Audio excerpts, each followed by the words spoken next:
good afternoon and welcome. It's a great pleasure to welcome you all here today and to welcome our good friend Bassam Haddad. Bassam and I actually are recent but very definitely true friends, and Bassam was with us for the first Hiwarat event that we had, which was the 20-year invasion of Iraq. Sorry? Invasion of Iraq, Regional Reflections, which we held in September of last year. It was the kickoff event for Hiwarat. Bassam is here with his partner, wife, Noura Ariqat. Bassam is at George Mason University. Noura is at Rutgers. And we have the two of them working very hard for the week that they are here with us, starting with this talk. And then we have a series of things going on, including, I'll talk about what you're doing with the film screening. And Noura is giving a talk in the auditorium on Wednesday after the community iftar at 7 p.m. And I'd love for you, please, to get the word out and make sure that you get people to come to this. Bassam is the founding director of the Middle East and Islamic Studies program at George Mason, where he's also associate professor at the Schar School of Policy and Government. He's co-founder and editor of Jadaliya, the online magazine. E-zine is what we call them. And he's executive director of the Arab Studies Institute.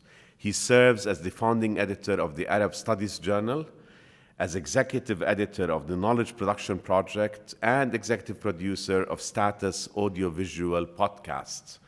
And I recall the podcast that you produced with Mu'in Rabbani and Norman Finkelstein around the ICJ. And every day it was about an hour and a half, I think, of conversation the day before the first day of the hearings, then the day after, and the day after, and then a sum up. And anybody who has not had a chance to listen to those podcasts and watch them, I really encourage you to. It gave a fantastic context and perspective on the ICJ hearings. Bassam is also, as if all of this is not enough, director of the Middle East Studies Pedagogy Initiative, which is an interactive, curated platform of resources for Middle East studies. He's co-producer and director of the award-winning documentary film About Baghdad, and he also directed the acclaimed 3-part documentary series Arab and Terrorism, which is going to screen tomorrow in part, not the entire series, from 3 to 4:30 in OA 11. And Professor Abdullah Al-Aryan will moderate a discussion with Bassam following the screening.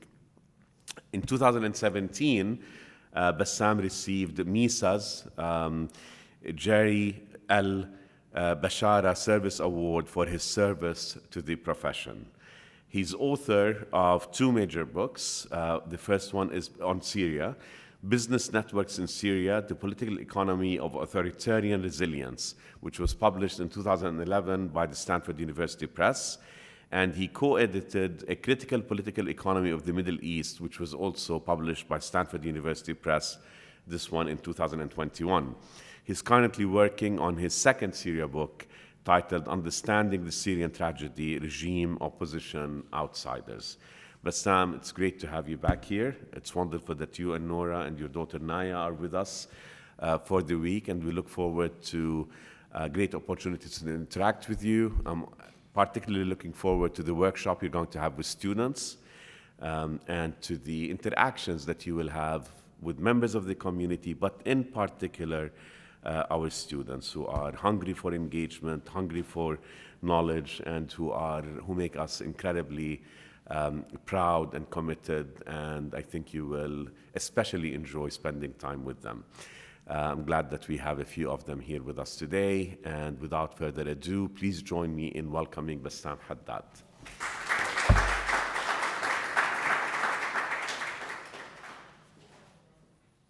Test, okay. Good.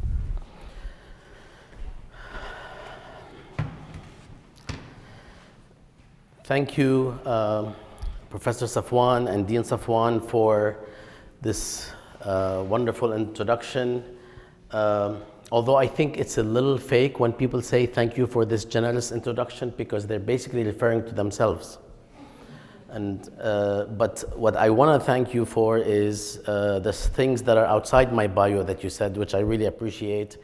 Thanks for this invitation, and thanks to everyone who has been part of making this happen and allowing us to be with you here in a comfortable setting. So I really appreciate that. This place is, as many of you might know, is very dear to my heart, because this is where Georgetown University is where I did my master's and my PhD, and most of my postgraduate career has been connected to Georgetown through the remarkable networks that have sprung out of Georgetown. So if you're here as students, I know some of you are here, this is one of the most valuable aspects of being at Georgetown. It's actually more valuable than, in my view, than many other things, which is the networks and the people that you get to meet here that are fostered by the faculty, as you are probably aware.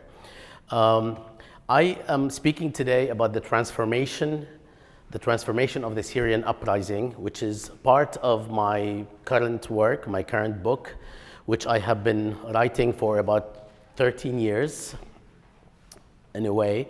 And I was asked by the Stanford editor to deliver the book in 2013. And I refused because I thought that things will happen in the Syrian uprising that will actually spin everything out of control, because it was just the recipe that we were observing. And a year later, she called me and she said, thank you for not listening to me, because everything had changed, and all the books that came out the first couple of years have a very limited shelf life and are less useful right now. That doesn't explain the 10-year gap, though. I've been quite busy, and every time I set my sights on finishing, something happens, not least the recent genocide. So nonetheless, I am moving forward, and I'd like to share with you a part of the research. Africa, I feel that you can't see me if I'm up here, so that's why I keep going to the side. عم بتشوفني؟ يا عظيم. You really needed to affirm this? لا شايفينك. So this is a critical part of the book, because the issue with the Syrian uprising is, first, it's legitimate after several decades of political repression, economic exploitation, especially the 2 decades prior, before the uprising, as well as a number of other factors like institutional decay and various other human rights, severe human rights issues. So it's legitimate, that's not negotiable. The Syrian regime is ultimately responsible for everything that happened, whether or not it itself, as I will share, committed all the crimes, because it did not. But it is ultimately responsible. And third, the actual uprising took a different path after the initial phase. And this path that it took, this transformation, is what in many ways allowed it to fail. And this is what I'm addressing. I'm addressing the transformation. So it's a part of a much larger project. In the next 25 minutes or so, I'll share my views. I summarize things, so it will be about different segments of the transformation or different aspects, and then I hope we can have a discussion. I will read so that we are able to finish before iftar. So the transformation of the Syrian uprising from revolution to proxification to fragmented authoritarianism, slightly different than the title that you have on the books. After almost 13 years since the start of the Syrian uprising, Syria finds itself divided, embattled, and impoverished, with no positive end in sight. More than half of the Syrian population had been displaced, and the death toll has surpassed 400,000 by all counts, 600,000 by some counts, and there are other figures out there. While the regime and its allies take the lion's share in terms of responsibility for the death toll, more than 140 to 160,000 Syrians on the regime's side, fighters and people, were killed by the rebels and their allies, giving the Syrian conflict the depiction of a war, not just the repression of a civilian revolutionary project by an entrenched, brutal dictatorship. So this double critique is something that is not popular, that had not made people like myself or publications like Jadaliya popular, because it was infinitely critical of dictatorship and the regime in particular, but also did not, in time, continue to support the uprising that I initially supported because of this alternative path that it took. The Syrian calamity persists, and more than any other case of mass uprisings in the region, continues to be shrouded in political power plays and contradictions at the local, regional, and international levels. During the first 3 to 5 years after 2011, the uprising in Syria had been transformed from a democratic protest against dictatorship to a regional and international proxy war with multiple attempts to redraw the political and at times territorial map of the entire region, not just Syria.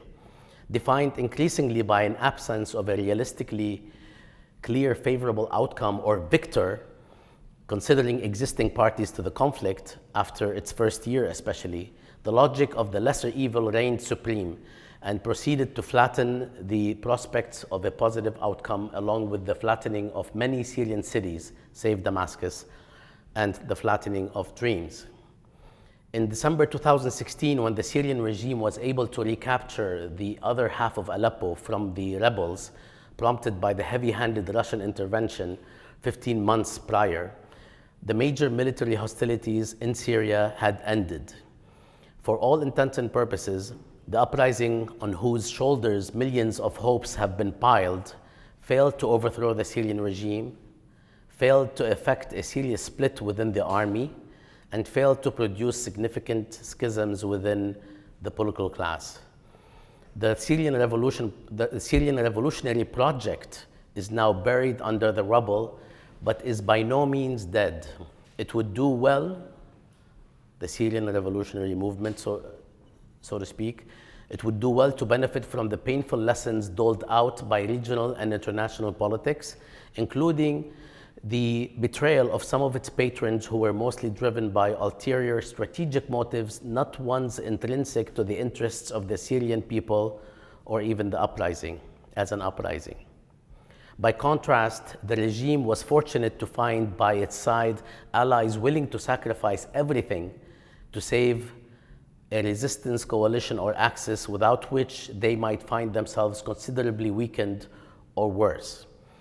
Add to that the Russian alliance, which, like the rebels' alliances, was strategic, but with a singular and clear goal to preserve the regime and without the sort of normative burdens or trade-offs that might affect its resolve or the resolve of the party on whose behalf it's intervening, that is, the Syrian regime. So the friends of the Syrian uprising had a strategic connection and relationship to the uprising, and thus the support flowed from that strategic posture, whereas the friends of the Syrian regime had more of an existential sort of position vis-a-vis the Syrian uprising, given that the failure of the regime or the downfall of the regime might affect their own chances. And we're talking here about Iran and Hezbollah for the most part, as opposed to, on the other side, Saudi Arabia, Qatar, Turkey, and the United States. In contrast, the intervention of the Friends of the Uprising created trade-offs among Syrian constituencies that did not bode well for the health of the revolutionary project. Today, Syria, again, unfortunately, is impoverished and with few prospects. The Syrian state lacks sovereignty over a good portion of its territory, and the number of states and non-state actors who can hold claim to parts of Syria's land and national aspirations is dangerously high. Neither did the opposition build a sustainable cumulative legacy that could serve a launching pad for a future revolution in the short run, nor did the regime galvanize its supporters in a manner that serves to rebuild Syria in any way, shape, or form. In fact, the regime disappointed so many of its own allies in terms of not allowing them to quote unquote cash in on its sustenance, and disappointed so many of their constituencies, including its core constituency in the north western part of Syria, who now actually are among its harshest critics, internally speaking. It is a calamity indeed, both in and of itself and for the results it produced. Having said that, let me turn to the negative part of my analysis. That was a joke, you know, maybe it's not time for a joke. People are fasting, there's a genocide. Why was Syria a prize? I'm going to start with what is it about Syria that is a prize? This material is well known, but I'll go over it as quickly as I can. Syria is a pivotal case, and the reason we're talking about Syria is because it is quite complex. All uprisings are complex, but there is added complexity to the case of Syria. Syria is a pivotal case as it lies at the intersection of several conflicts in the region and arguably beyond. One, it lies at the Israel-Palestine conflict juncture, and I use conflict in quotation marks when I refer to Israel-Palestine. Second, the Saudi-Iranian rivalry. Third, the imperialism versus resistance forces in the region, that kind of clash, whether discursive or otherwise. Fourth, the manufactured but now real, to an extent, Shi'i-Sunni tensions in the region. And I have to emphasize manufactured because it is not necessarily an essentialist feature. Fifth, a much less recognized but culturally important schism is the secular religious schism in the region, where the Syrian regime represents, along with that of Tunisia, a bastion of a robust secular culture despite the variance that exists in Syria. And despite the kinds of positive dividends that brings, it's a reality. Six, internationally, Syria is the last Arab country with relatively strong ties with both Russia and China, a reality that was positively tested diplomatically by both allies and militarily by Russia. Seventh, and I'll stop here, finally, geographically, Syria's location is quite strategic, bordering Lebanon, Israel, Palestine, Iraq, Jordan, and Turkey. Second, as to why Syria is a prize, simple counterfactuals are an efficient way to gain some appreciation of its role. Two quick points. One, consider the Saudi-Iranian rivalry and what would happen to Iran's regional position without Syria, and by consequence, without a direct link to Hezbollah through Syria. With its economic woes and its own internal social tremors, Iran is empowered by this crucial axis, even if pundits keep insisting that it's a one-way street, that Iran is the one who controls and gives. It is not actually the case in reality. It's a two-way street, including with Syria and Hezbollah. Consider, second, the Israel-Palestine conflict and the enabling role of Syria vis-a-vis Hezbollah. Just 4 years or so before the uprising, and arguably today, as in 2006 and today, where the threat of and deterrence by Hezbollah has forced Israel to be ready to fight on two fronts and reduced its ambition of expanding the war to save its reputation as a result of this kind of deterrence. Because expanding the war regionally can shift attention from its slaughter of Palestinians to implicating the US and other regional forces in fighting the other demons in the region, considered their adversaries as well. The transformation of the uprising is a very complex matter. I will try to be as curt as possible and as concise as possible. I'll share the summary of some of the work. Specifically, I will sidestep the discussion on the terminology dealing with revolution, civil war, proxy war, competitive intervention, and other concepts that animate the discussion of uprisings, notably the Syrian ones.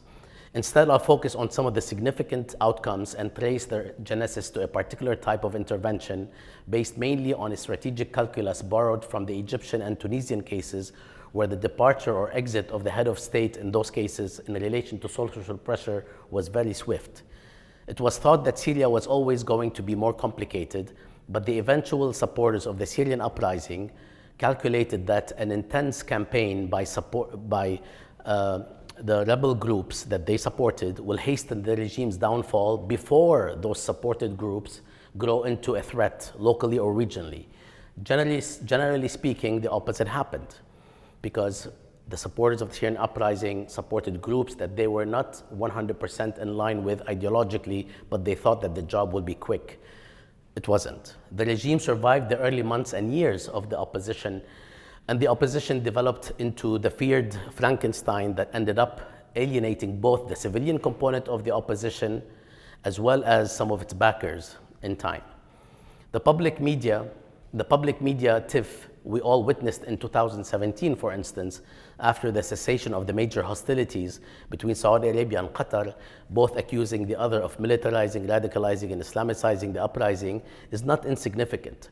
For its part, Turkey began winding down its support after bombs began to explode in Istanbul and turned its attention to containing the Kurdish question until today, and actually got involved with Iran and Russia in trying to de-escalate the conflict by creating de-escalation zones.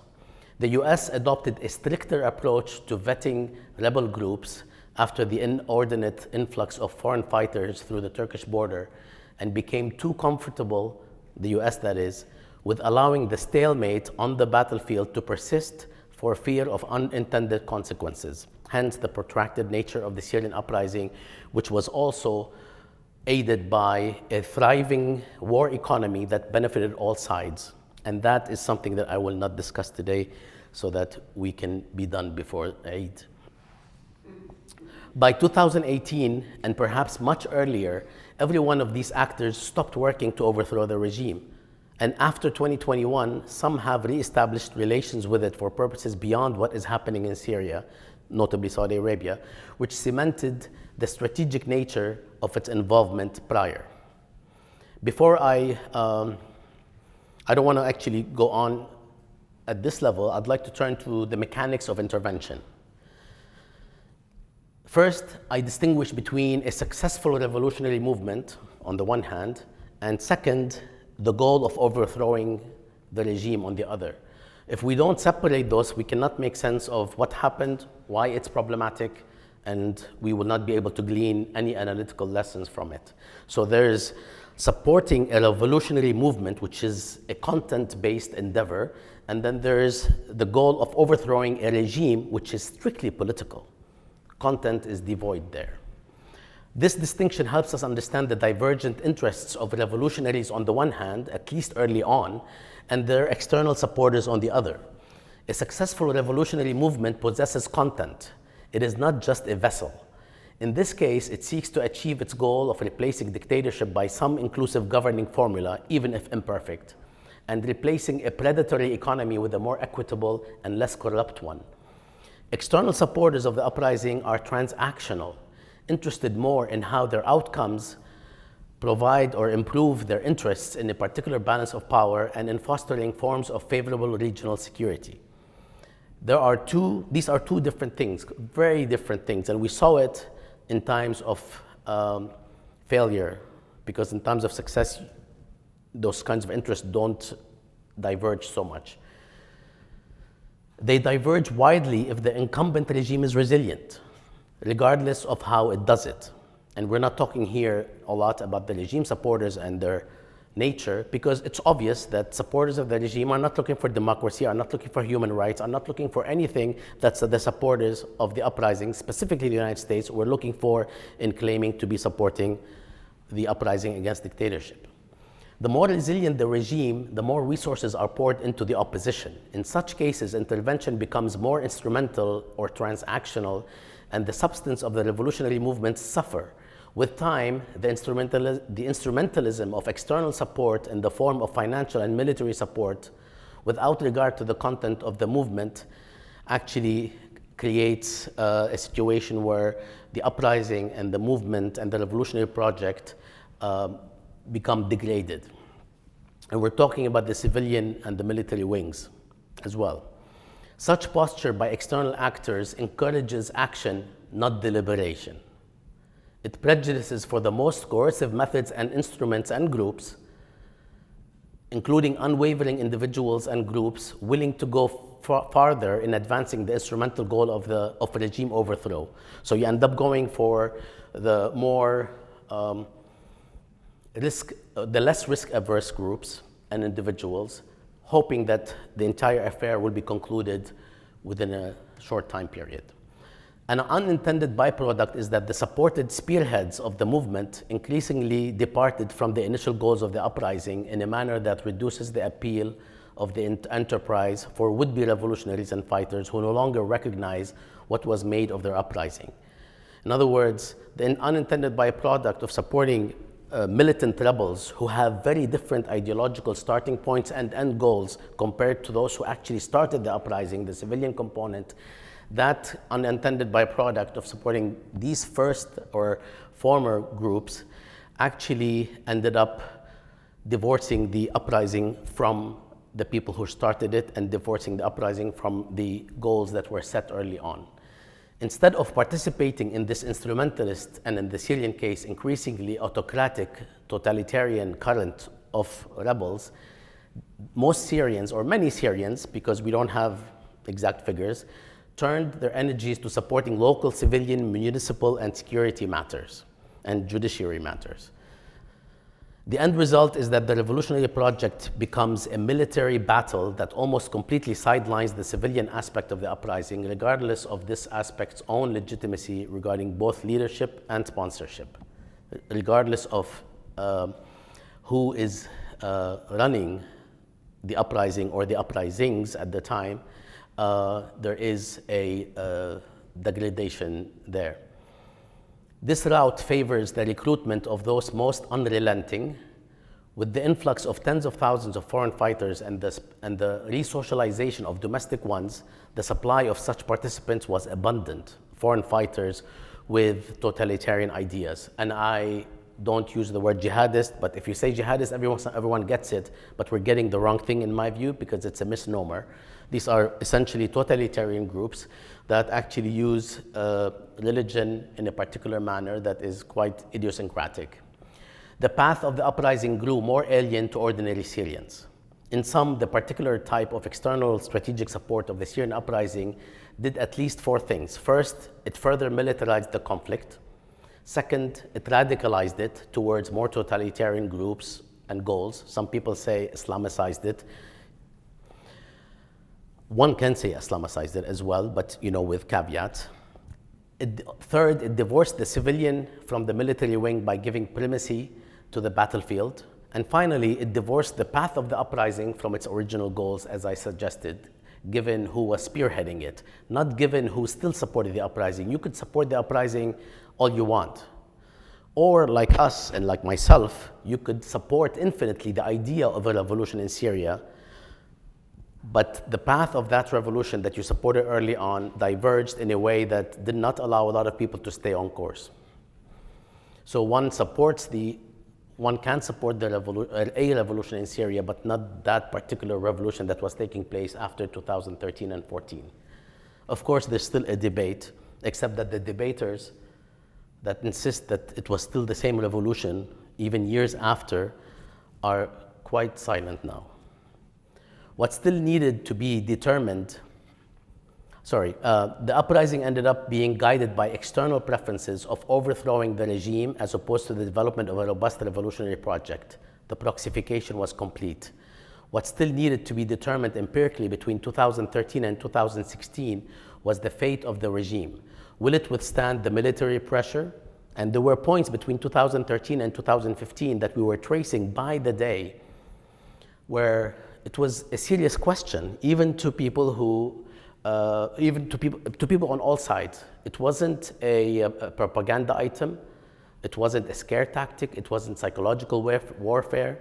The regime was potentially on the verge of collapsing institutionally, militarily, and otherwise, had it not been for the intervention of its allies, whether it's Iran a bit earlier on, or the very reluctant Hezbollah in 2013, or the Russian intervention in 2015.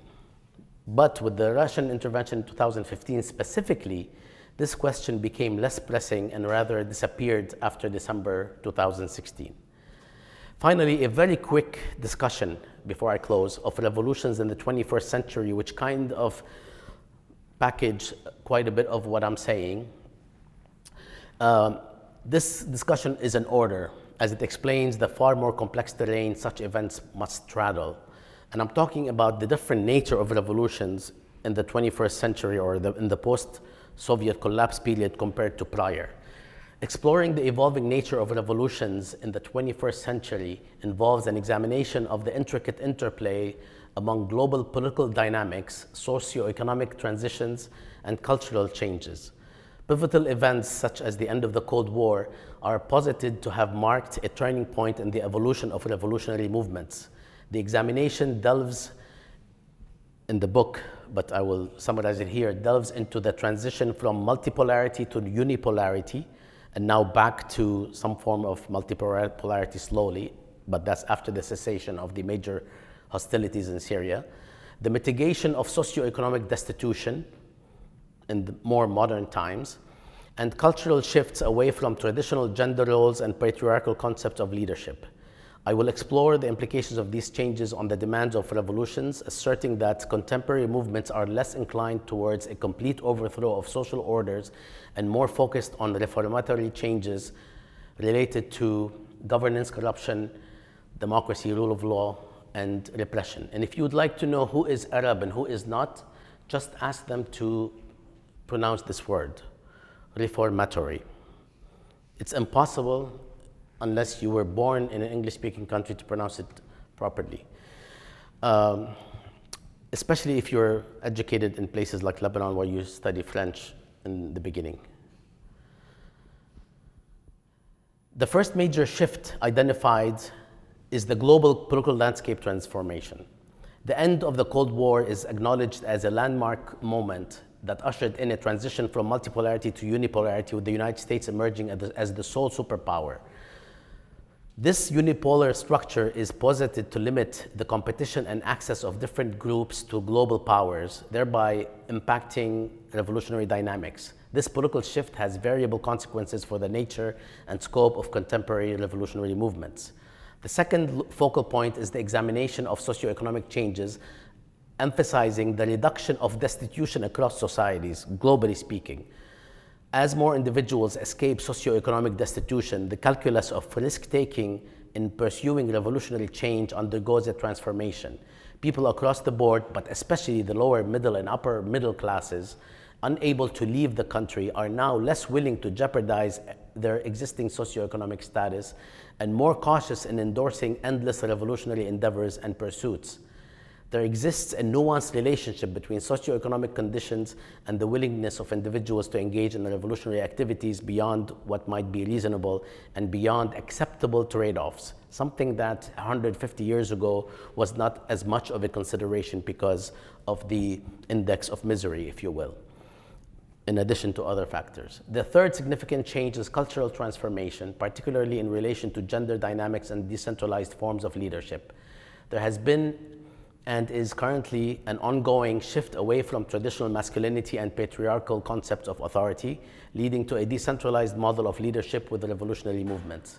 This cultural change is analyzed in the context of social movement theory, indicating a departure from vanguard leadership to collective leadership in various uprisings, including those in Egypt and Syria, as we saw. Building upon these three identified changes, contemporary revolutions have shifted from demanding a complete overturn of the social order to more targeted reformatory, changes. As expectations and interests diverge among different socioeconomic classes, collective action becomes more challenging to attain, lesser evil logics reign supreme, and correlated trade-offs guide political action and inaction. This complexity is exemplified through the analysis of the Syrian case, where varying demands and divergent expectations have led to fragmented revolutionary efforts and increased susceptibility to external intervention. I'm going to stop here. I want to add just two factors, quick factors, in addition to these factors that actually change the notion of revolutionary success or even of revolution in the 21st century or in the post-Soviet collapse period. And that is, one can cite a number of these factors, but I'd like to focus on a couple of them, in addition to the index of misery factor that we discussed. The proliferation of non-state actors in the post-Soviet collapse period to replace the vacuum left by we shouldn't use the word failed states, by incompetent states in the Arab region. So non-state actors, as we are seeing right now, are quite active and quite impactful and have global reverberations. Their actions do. Second, technology at all levels, from military equipment to social media and IT. Third, permeable borders for the transfer of goods and finance in ways that are almost unlimited. And fourth, the interconnectedness of interest, regional and international, that are so connected today that it's very difficult to establish collective action for any extended period of time while facing adversity. So I'll stop here and hope that this is less of like an argument I'm making that is going to explain everything, and more of a way to understand why is it that the Syrian uprising essentially failed, and how this transformation speaks to things beyond Syria and even beyond the region. Thank you.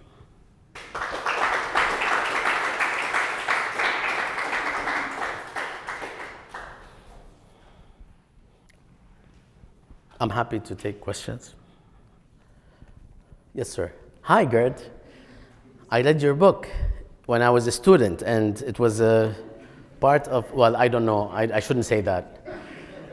It was part of my work. Ahlan. I was just thinking, you describe the shifts in the direction of the splintering of the revolution, and then others coming in with their agendas. I'm also wondering about the others' agendas, in some cases very clear. For Iran, very clear, as you said. Russia, very clear, single-minded. But others, could we argue that they're as clueless and shifting as some of these other movements? I'm thinking about Qatar itself. That was an interesting case to get your views on. Even the US and others, whether they knew what they were getting into, and whether they were able to read the landscape. I'm thinking of comparable cases where France got involved in other places in North Africa and Sahel, where similarly they probably didn't know what it was getting into. And as these movements shifted, nobody seemed to figure out what was actually happening and how to play this, how to ride this tiger. Yeah, I mean, this is the the problem at hand. The support for the regime is very clear, because the goal was very clear: to maintain the regime, to preserve the regime, to prevent an overthrow. So even if you had different aspirations as to what you would do after that, the actual goal was to preserve the regime. And even what you can call the various groups, like beyond Hezbollah, Iran, and Russia, and beyond China's diplomatic support, there were other groups from Iraq and so on, but they basically also cared about preserving a regime that they viewed will serve their interests. That was a clear goal. The other supporters of the uprising had different kind of weights placed on what they want.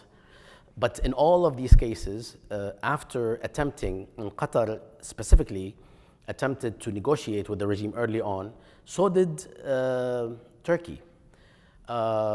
Maybe less so Saudi Arabia, but they all tried to negotiate. And then when it was evident that the regime will not budge, because the regime's toolbox is very limited. If you open their toolbox, basically, you won't find a lot of tools. And it didn't develop a lot of these tools, which is why it's very odd that the regime ended up winning the propaganda war. It just says a lot, not about the regime's propaganda acumen, but the failure of the other side to produce the proper propaganda, precisely because their position was untenable in relation to certain principles of supporting a revolution against dictatorship. In all cases, all of these regimes were unable to exact the outcome they wanted in the short run. And you began to see a stepping back, especially after, on the one hand, the failure of the US to do good on its promise to prevent Syria from using chemical weapons, or the Syrian regime, regardless, by the way, of the debate about whether the Syrian regime was the one who always used chemical weapons in all of the instances where they were used. A lot of people say we don't know, but in my view, it doesn't matter if it's not the only party. It was the party that was actually responsible for the entire conflict. So we need to put this aside. After that incident in August 2013, and after the emergence of ISIS, and after the radicalization of various groups in ways that the supporters didn't anticipate, everyone started having cold feet, and actually I have a huge section on how they responded to that change. And they responded by either stepping back or vetting further or being extremely careful in a way that actually was resented by the uprising rebels. But in the end, it contributed to the prolonging of the war because of the stalemate that came out of this sort of hesitant position, while Russia was very adamant on preserving the Syrian regime for its own purposes, despite differences between Russia and Syria. There are serious differences, but those differences, as opposed to the differences on the other side, did not actually materialize because the outcome was successful. It's not that they suffered. If they had suffered, Russia would have taken different steps in dealing with the Syrian elite, and there were people within the Syrian political class that Russia or the US or anybody that knows Syria would have their eyes on in order to effect a schism or something of the sort, despite the difficulty in doing this in any case. But the success story, quote unquote, the ability of the regime side to actually take over half of Aleppo from the rebels and end all serious hostilities in major metropolitan cities prevented that schism from appearing. On the other side, the schism resulted in all these pauses, and you ended up having a number of things happen, including the further radicalization of a lot of these groups, which further alienated the average Syrian citizen who was still opposed to the regime, even in the regime controlled areas. My mother is Syrian, my family on my mother's side is Syrian, and I see how they all operated as a microcosm, which reflected the larger microcosms with divisions. Nobody supports the regime, but some people prefer the regime to the potential alternative, right? That's how it is in Syria. And others supported the revolution regardless. So it was always an interesting microcosm of what's happening in Syria. And that ended up reducing the chances of the uprising of going anywhere, actually. But the specifics, I think, are very important, and the data that we have, which thankfully became evident in various ways, including in, as I shared, in public at some point. And they saved us the burden of demonstrating something, because it was said from the horse's mouth later on by different groups in Saudi Arabia, Qatar, the United States, and Turkey, with Saudi Arabia and Turkey now re-establishing connections with the regime, less so the US and Qatar. So I don't know if that helped. Yes, I don't know who was first. تفضل تفضل.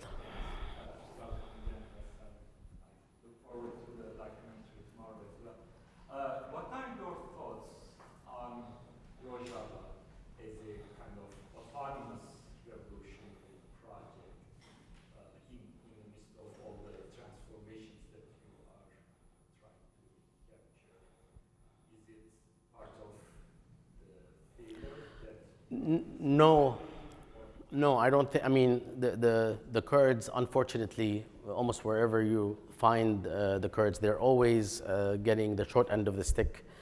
And in many ways, in the Syrian case, they were stuck between an opposition that they didn't always find affinity with, and a regime that is repressive, and a northern border that includes a very hostile state. So they tried to do what they could internally, and ultimately a lot of the Kurdish movements supported the US, or worked with the US under the SDF, the Syrian Defense Forces, and tried less so to support a particular agenda and more so to prevent a total takeover by Turkey or create a deterrence against any potential Turkish incursion. So it's a very sensitive spot. And today, when the US is talking about pulling out completely, this is actually one thing that will place the Kurds in a tough position. And the Syrian regime is aware of this conundrum.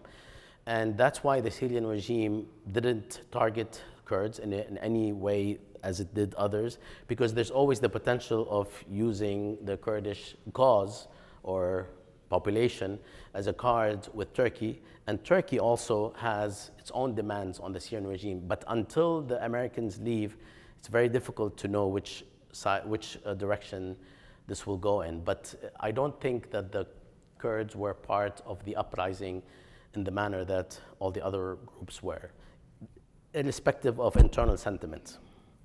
But meanwhile, while the U.S. is still there, as you know, there's a certain cultural project of multiculturalism and lingualism, and even various transformations, thinking gender roles, leadership, and Within the Kurdish movement?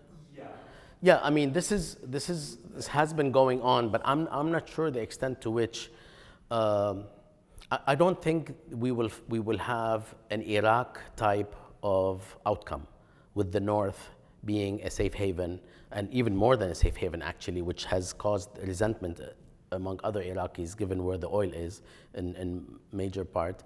But so I don't think we will have that, because Turkey is, on the one hand, too close to that area in northern Syria, and on the other hand, the American presence in Syria is not like the American presence in Iraq. It cannot guarantee almost anything. So I think the Kurdish situation in Syria is much more precarious. And interestingly, from a cynical perspective, the regime's ability to recognize that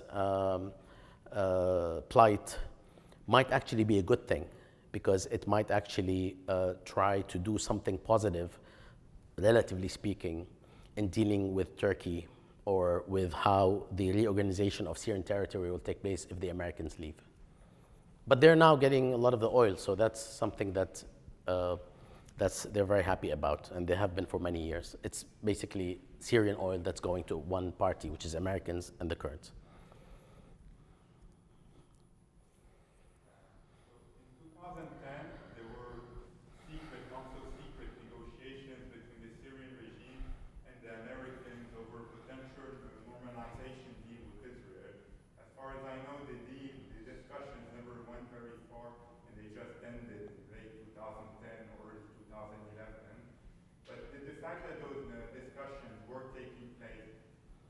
What impact did they have on regional perceptions and regional responses to the early stages of the uprising?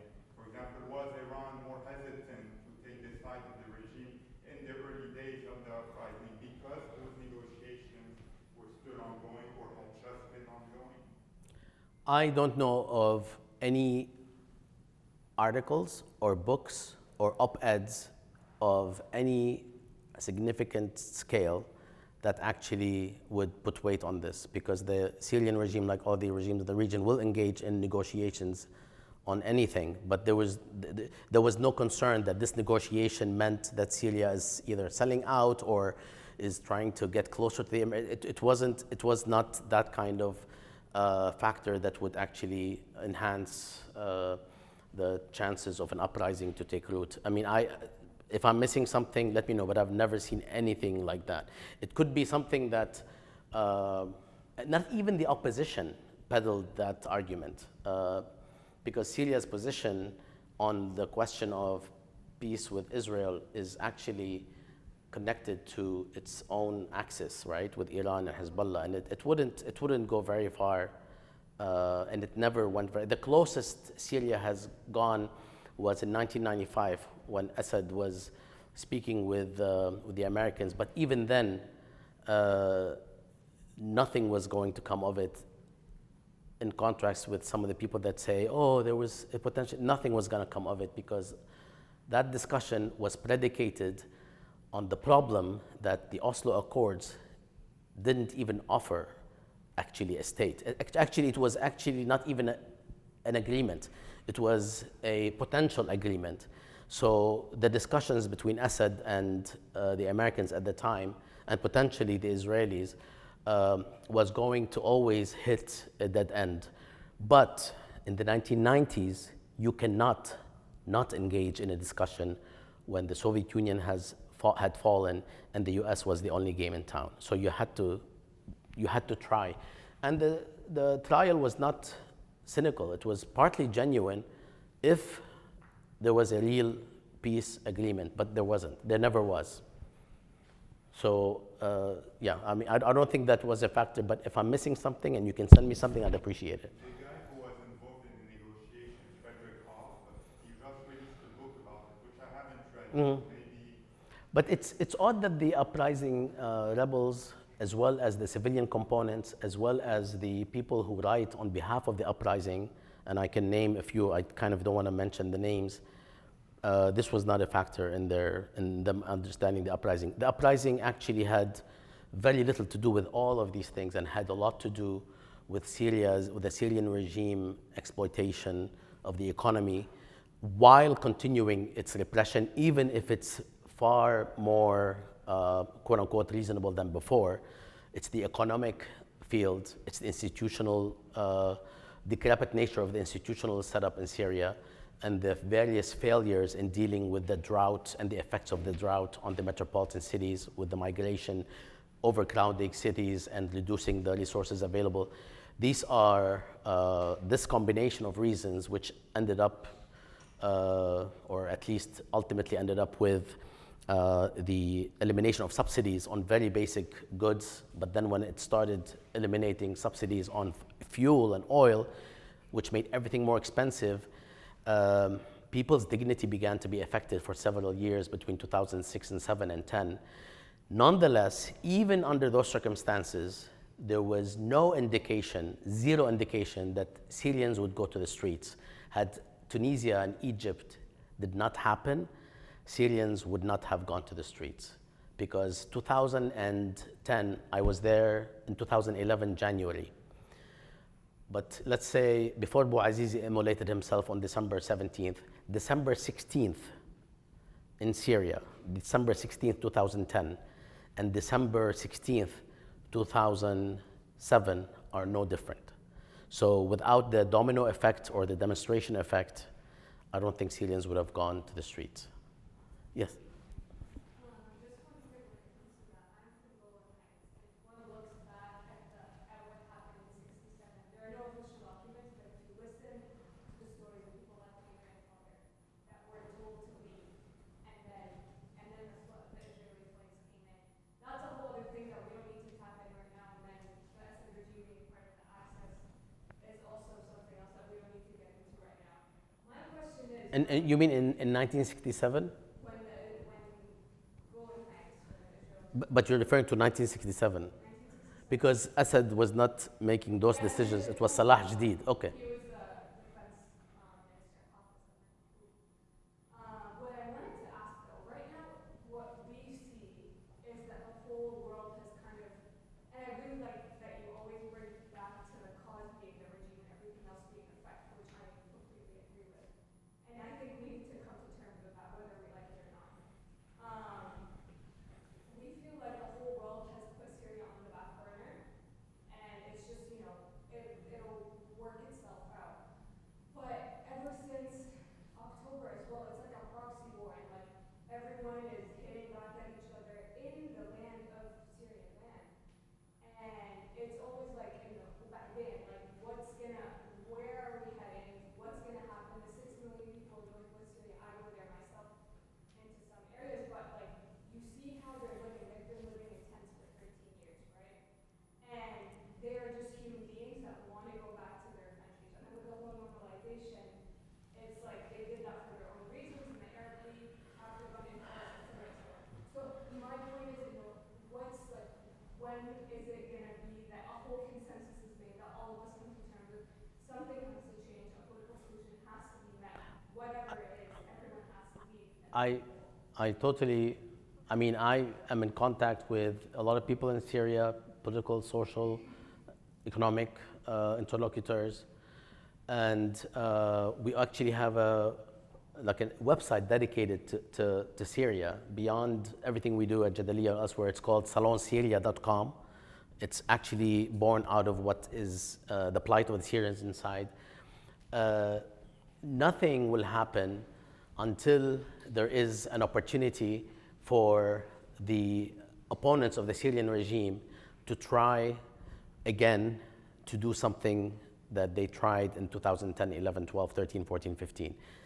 And even that prospect is diminished by the fact that the people who would be going to the streets are no longer going to accept external support in the way they did before. And at the same time, alone, they cannot do very much, especially under these circumstances where people are hungry in Syria. I'm not saying hungry as in starving, but the caloric intake of Syrians today compared to 15 years ago is miserable.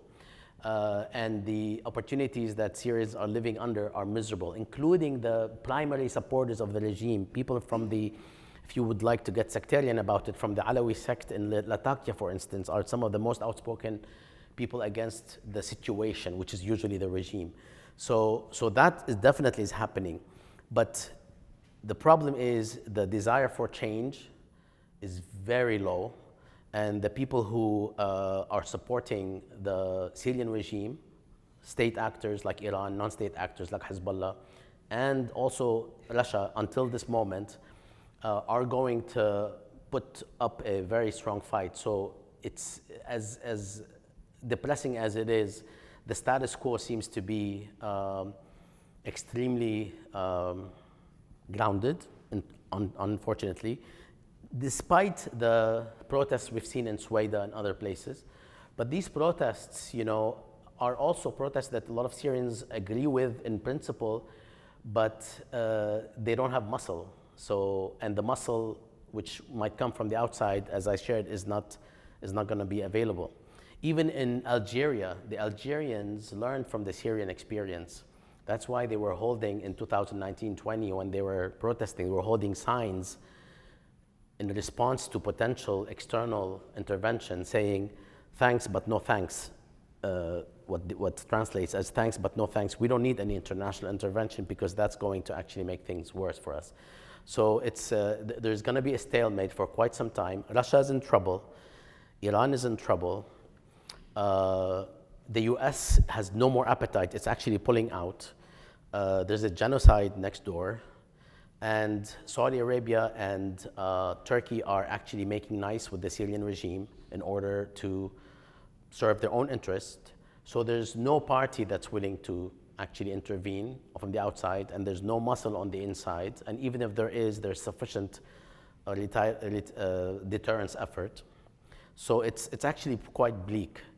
And the best option is for the situation in Syria economically to improve, which we can see some signs here and there, but it's going to take a long time. What happened in Syria is a true calamity that surpasses, in my view, what has happened in the past 30 or 40 years almost anywhere in the world, if not more. Yes?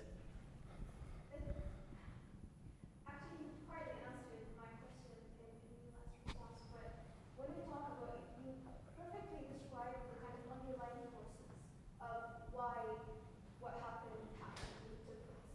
But I kind of sensed in terms of the way forward, even though you didn't really offer like a solution or a clear-cut way forward, but I did sense kind of an idealized, romanticized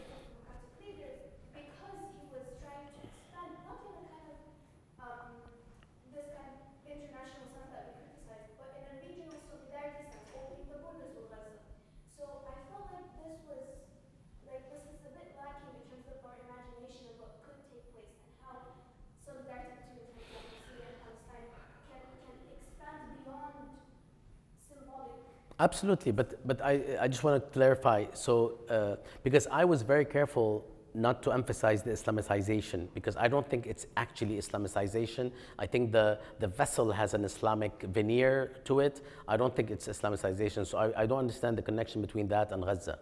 Because usually the criticism is like, no, you shouldn't talk about that because that's Islamicization of the revolution. Oh, no.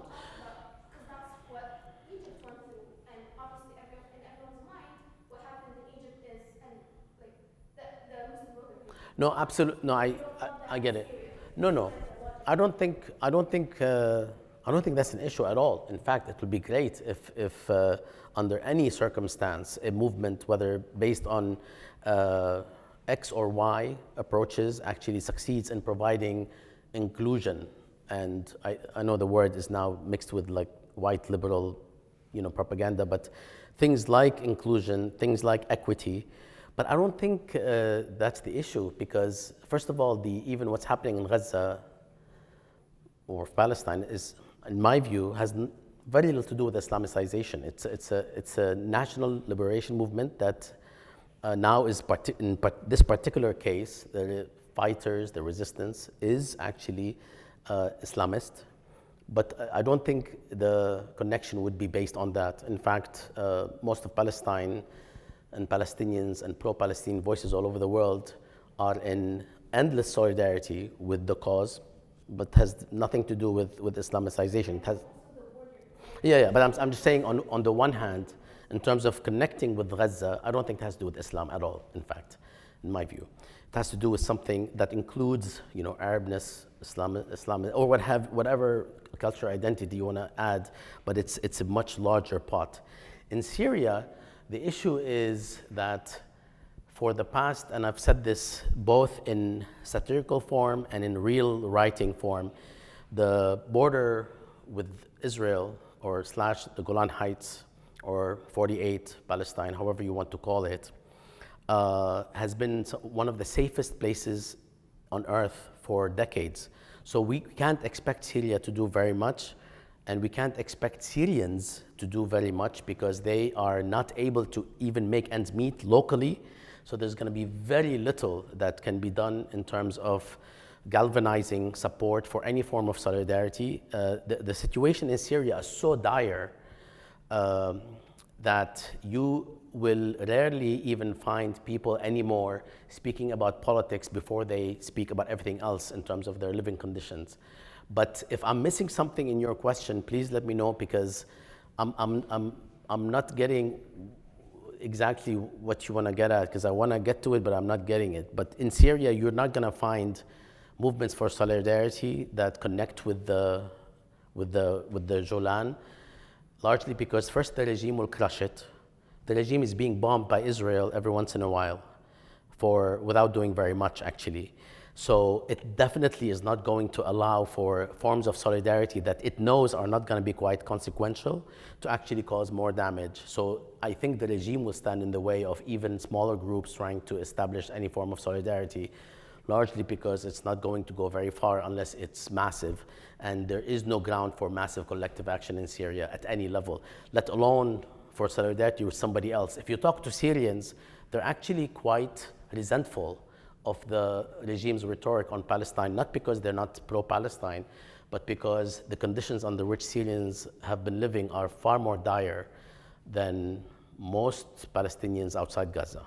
That's definitely not what I meant. Like, Yeah. it's not kind of temporary solidarity movement. I meant kind of way forward where we imagine ourselves like Arab unity somehow. Yeah. Like what happened between Egypt and Syria. Kind of having that imagination, whether, as you said, whether it's kind of with Islamic I agree with you. that imagination Not, is like specific nation state, Eurocentric actually. Eurocentric. yeah. No, I see what you're getting at something that's actually, honestly, is quite advanced in terms of thought processes. And yeah, I mean, I would love to imagine that, and I imagine that. I resent myself. I'm an anti-nation state person. I'm a self-hating Lebanese. So I don't believe in nation states either, but that's I think way off, especially if Syria is going to be the starting point. because the Syrians right now are trying to establish some sort of national existence, which doesn't exist politically, economically, or socially. And I think, just like Marx talked about communism, it's not something that can just start from anywhere. It's in the case of Marxism, communism, it would start from the end of capitalism, and from a nation state to move somewhere else. I think you need a nation state to begin with, and Syrians feel they don't have the means for anything, let alone to actually have their own self-determination be preserved before they move on. So I will plug my partner's last or concluding chapter about Palestine, which actually speaks to exactly what you're talking about, how can we imagine something, which is very productive. But I don't think it will come from Syria right now. And that the book is Justice for Some, and it's by Noura, and she addresses those same questions that you're raising. At least the willingness, it's not going to start from Syria, but Syria should be willing to Should, yeah, be kind of sure. be encapsulated or go within that. Sure, but I think we also romanticize Syria because when we've been doing that for so long, if you talk to Syrians, if you actually read what they're writing on blogs, and these are the ones that are voicing the voices of people who are not speaking, it's not what it used to be. It's no longer the beating heart of Arabism in the way that I grew up in the 80s and 70s, 80s. It's a different place, unfortunately, but I had to come to terms with it. Have you been filming the whole time?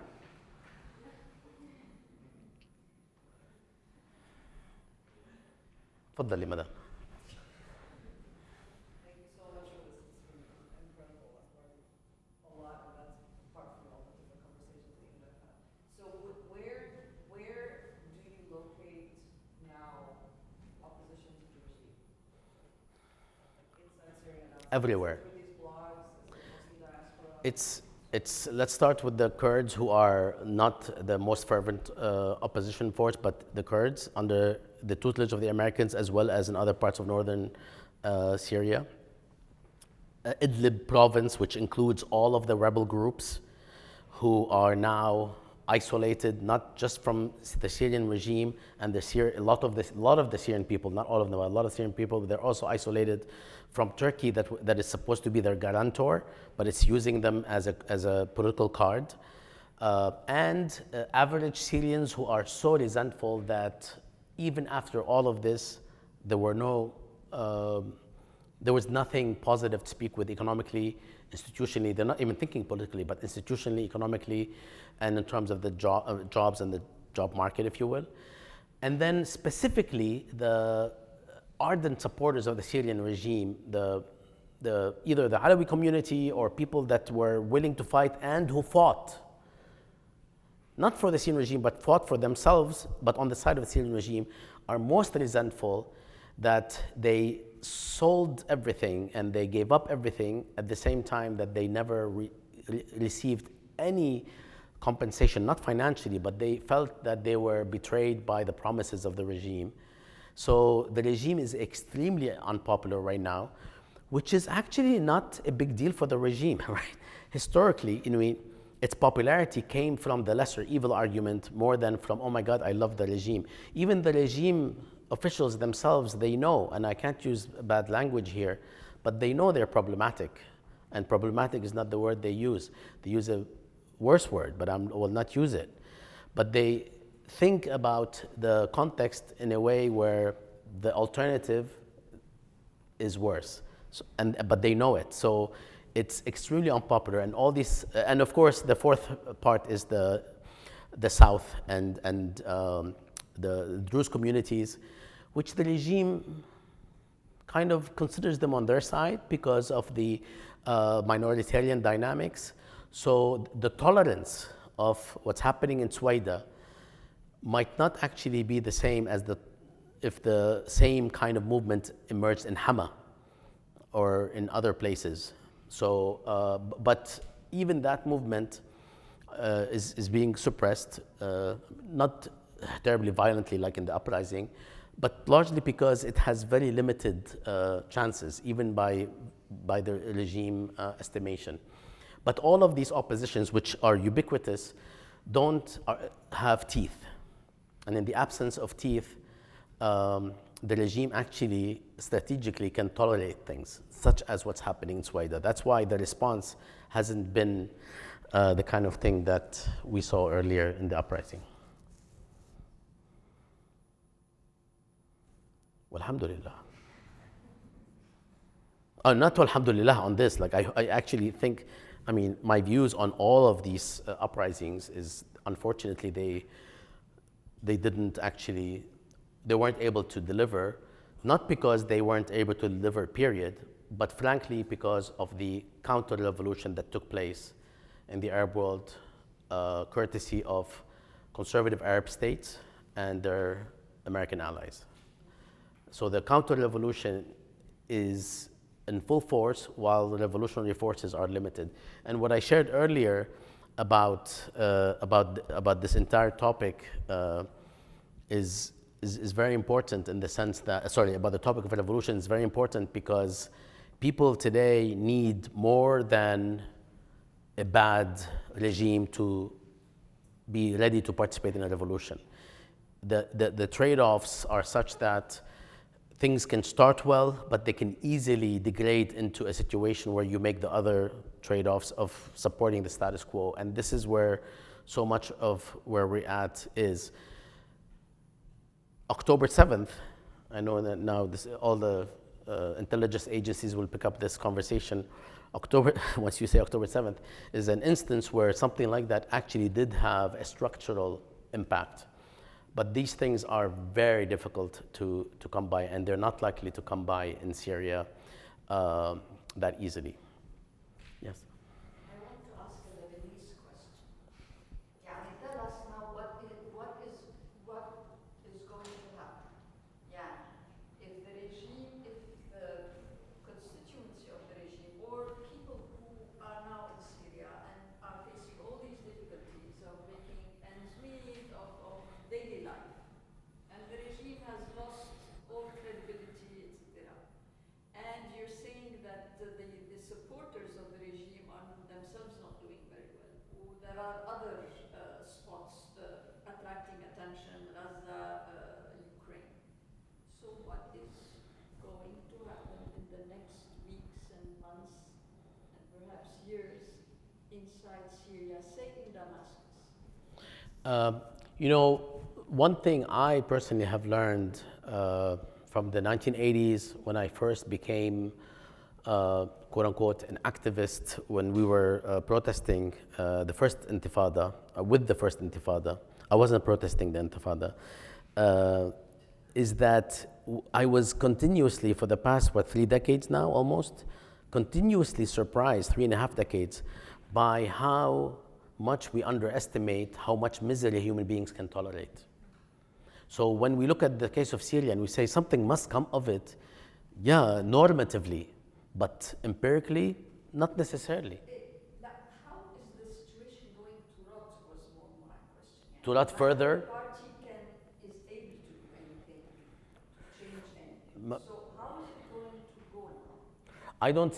I really don't see any change in Syria absent either a schism in the political class, which is also not very likely because that schism or schisms usually are based on an external connection with parts of society, and nobody has the legitimacy to be connected with any other part that might be willing to work with them, or some sort of an international or regional intervention that I think might not even be military. Absent those things, I don't think the status quo of a stalemate, of a fragmented, like the title of this conversation, fragmented authoritarianism, basically is quite stable. I don't think I'm sorry to say, but I don't have. I'm precisely asking about this status quo. So you're saying this is fragmented, and your description is describing for us this new state of things. Yeah, I'm not seeing any exits, but I could also be more pessimistic because I've been studying Syria for 30 years at a research level, and I was actually born in Syria, although I'm not Syrian, and I've frequented Syria for the past 55 years actually.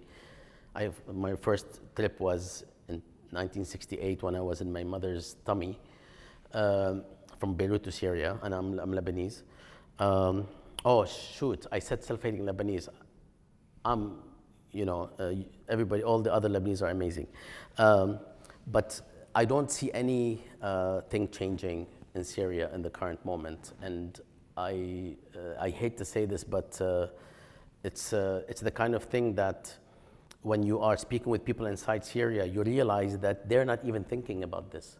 They're not even thinking about the kinds of things we are sitting here in a nicely air-conditioned place. They're thinking about how to make ends meet, how to buy shoes for their kid because the shoe has a hole in it and they don't know how to, they have no means to actually buy a shoe, and they're thinking about the next time they eat meat. So their thought process doesn't include revolution. And the regime is managing quite well this situation. The more miserable, the more comfortable the regime is, because it knows that this means less capacity to disrupt. Yes? As you mentioned, the Syrians inside Syria, they're struggling to meet and they don't have much muscle to gain. So do you think that the Syrian diaspora outside Syria can maybe play a significant role in unifying the kind of opposition movement or the narrative? I actually hope not. I'm half joking, because the Syrian diaspora has been, in good measure, not in all cases, quite problematic. Not as problematic as the Iranian diaspora, but because the Iranian diaspora is, I think, is off the charts in terms of what they want relative to what Iranians in Iran want. But the Syrian diaspora want some things that Syrians inside Syria want. The problem is that they want the agency that makes it happen. That agency is actually antithetical to everything that people here in the region, or many people in the region, care about. In other words, when the Syrian diaspora push for Republican Congress members to make, calls based on, or targeted towards a Syrian,